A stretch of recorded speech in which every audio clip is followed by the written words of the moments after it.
Анықталған интеграл Ньютон-Лейбниц формуласы. 4-1 есеп.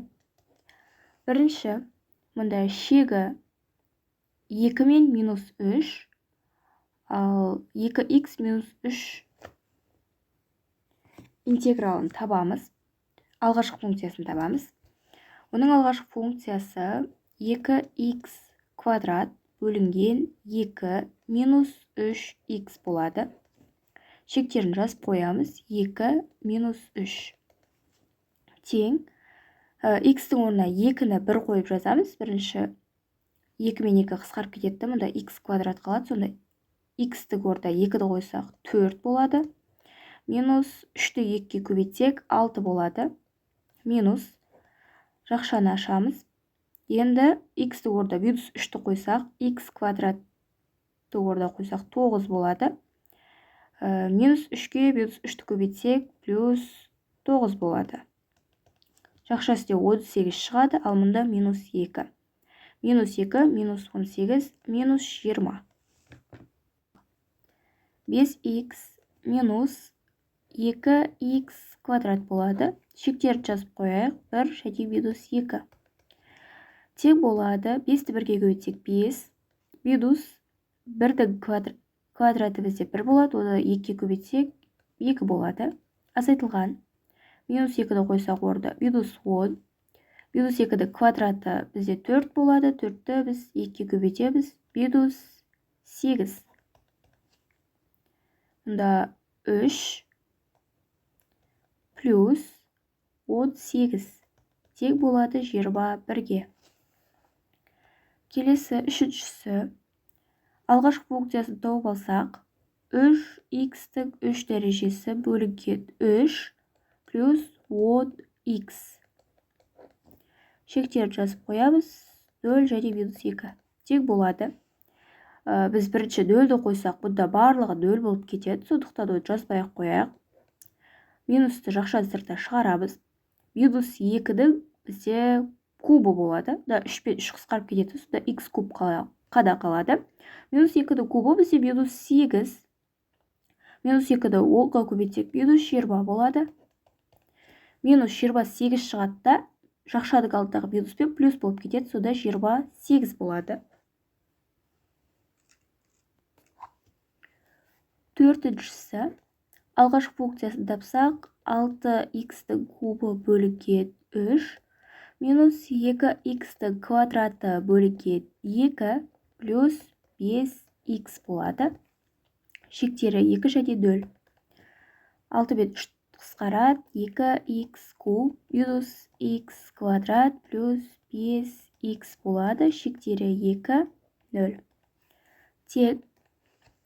2-дің кубы 8, оны 2-ге көбейтсек 16, минус 2-дің квадраты бізде 4, қосылған 10, минус бұнда барлығы 0 болып кетеді. Тең болады. 16-дан 4-ті азайтамыз. 12, 12-ге 10-ды қосамыз, 22. Келесі, бесіншісі. Бұнда көріп тұрғандарыңыздай модуль берілген, демек х минус 3-ті үлкен немесе тең 0-ден деп аламыз. Х үлкен немесе тең 3-тен. Және 3 минус х үлкен 0-ден деп аламыз. Х кіші 3-тен болады екен. Енді біз былай жазып аламыз.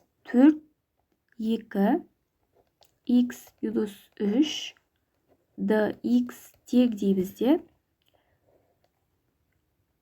3 пен 2, 3 минус х dx қосылған шек 4 және 3 х минус 3 dx деп алып есептейміз. Тең болады. 3 минус х-тің алғашқы функциясы бізде 3х минус х квадрат бөлінген 2 болады. Шектері 3 және 2 қосылған. Х минус 3-тің алғашқы функциясы бізде х квадрат бөлінген 2 минус 3х болады. Шектері мұнда 4 пен 3 екен. Енді есептейміз. 3-ті 3-ке көбейтсек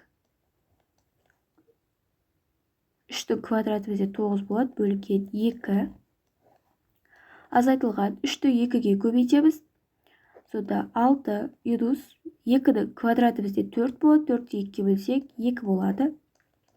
Плюс 4-тің квадраты бізде 16, 16-ды 2-ге бөлсек бізде 8 болады. Минус 4-ті біз 3-ге көбейтсек 12 болады. Азайтылған x-тің квадраты 3-тің квадраты бізде 9 болады. 9 бөлінген 2. Және 3-ті 3-ге көбейтсек 9 болады. Тең 9 минус 2-ден 9. Мына жақша 3-те бізде 4 болады. Сонда минус 4. Мында минус 4 болады. Минус 4, минус 4. Минус 2-ден 9 плюс 9.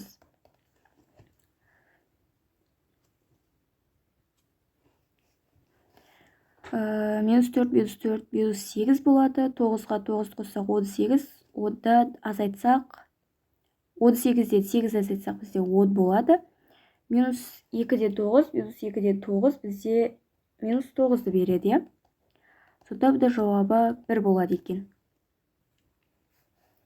Келесі 4-те 2-ші есеп. Біріншісі косинус x dx. Демек, бұдың алғашқы функциясы синус x болады екен. Шектері 5 пи бөлінген 6 және пи бөлінген 6. Тек синус 5 пи бөлінген 6 азайтылған синус пи бөлінген 6. Синус 5 пи бөлінген 6-да бәді 2-де 1-ге тең. Синус пи бөлінген 6-да да бәді 2-де 1-ге тең.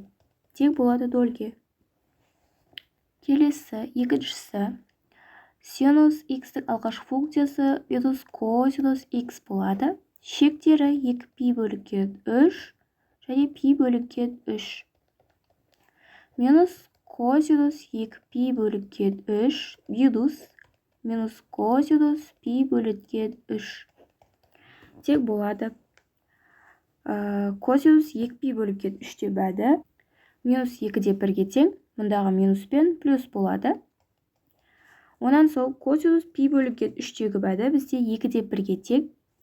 Мұнда минус 2-де 1 болады. Алдындағы минус пен плюс 2-де 1 болады. Мұнда тең болады екен 1-ге. Келесі үшіншісі жақша үшіндегі функцияның алғашқы функциясын тапсақ. 5x-тің 5 дәрежесі бөлінген 5 қосылған 6x-тің кубы бөлінген 3. Шектері 1 және минус 1. Тең болады. 5 пен 5 қысқарып кетеді. 3 пен 6 қысқарып кетеді. Арада 2 қалады. Бізде 1-дің 5 дәрежесі ол 1 болады. X-тің 1-дің 3 дәрежесі 1 болады. 2-ге көбейтсек 2 болады. Азайтылған минус 1-ді қойсақ, минус 1-дің 5 дәрежесі бізде минус 1 болады. Минус 1-дің 3 дәрежесі минус 1 болады. Көбейтілгенде минус 2. Мұнда 3. Мұнда 3 болады. Плюс 3 плюс 3 тең болады 6-ға. Келесі 4-шісі алғашқы функциясын табамыз. 4x-тің 4 дәрежесі бөлінген 4 қосылған 6x квадрат бөлінген 2 болады. Шектерді жазып қоямыз. 1 минус 2. 4 пен 4 қысқарады. Бұда 2 пен 6 қысқарады. Бұда 3 болады. 1-дің 4 дәрежесі бізде 1 плюс 1-дің 2 дәрежесі ол бізде 1 болады. Көбейтеміз 3-ке 3 болады. Минус 2-дің 4 дәрежесі бізде 16 болады. Минус 2-дің квадраты бізде 4 болады. 4-ті көбейтсек 3-ке 12 болады. 4 азайтылған. Онда 16-ға 12-ді қоссақ 28 болады.